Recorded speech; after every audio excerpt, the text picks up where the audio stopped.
মা, আজ বাড়িতে কি রান্না হবে গো? আজ বানাবো সিম ভর্তা।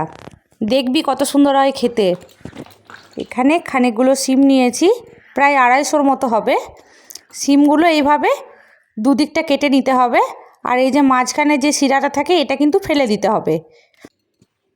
শিরাটা ছাড়িয়ে নিয়ে সিমগুলো ভালোভাবে জলে ধুয়ে পরিষ্কার করে নিতে হবে। এবার গ্যাসের মধ্যে বসিয়ে দিচ্ছি একটা কড়াই, দিয়ে দিলাম সর্ষের তেল। এবার কয়েক কোয়া রসুন ছাড়িয়ে নিচ্ছি, আর নিচ্ছি একটা গোটা পেঁয়াজ এভাবে কুচো করে কেটে নিচ্ছি।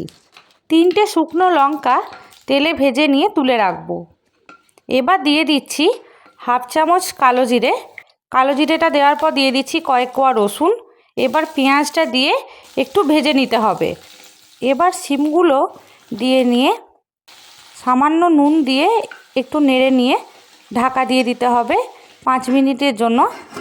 এবার সিমগুলো সেদ্ধ হয়ে গেলে গ্যাসটা বন্ধ করে সিমগুলোকে কিন্তু নামিয়ে নিতে হবে। তারপর একটা শিলনোড়াতে সিমগুলো ভালোভাবে বেটে নিতে হবে। আপনারা যেমন ঝাল খেতে পছন্দ করেন শুকনো লঙ্কাটাও কিন্তু ঠিক সেই হিসাবেই দিয়ে দেবেন। তবে এই রান্নাটা একটু ঝাল ঝাল হলেই বেশি ভালো লাগে খেতে। সিম ভর্তা বা বাটার এই রেসিপিটা কিন্তু চাইলে আপনারা মিক্সিতেও বেটে নিতে পারেন, কিন্তু শিলনোড়ায় বাটলে টেস্ট কিন্তু অনেক ভালো হয়। হয়ে গেছে বাটা।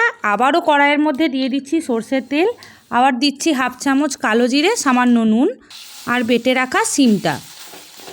তারপর আবারও একবার ভালোভাবে মশলাটা শুকনো করে নিতে হবে। ব্যাস, তাহলেই হয়ে যাবে। আপনারা কিন্তু দ্বিতীয়বার নাও ভাজতে পারেন, কিন্তু ভাজলে খেতে আরও অনেক বেশি সুন্দর লাগে। এবার গরম গরম ভাতের সাথে খেয়ে দেখুন কেমন হলো আমাকে জানাবেন। তাহলে দেখা হচ্ছে অন্য ভিডিওতে। আজকে টাটা।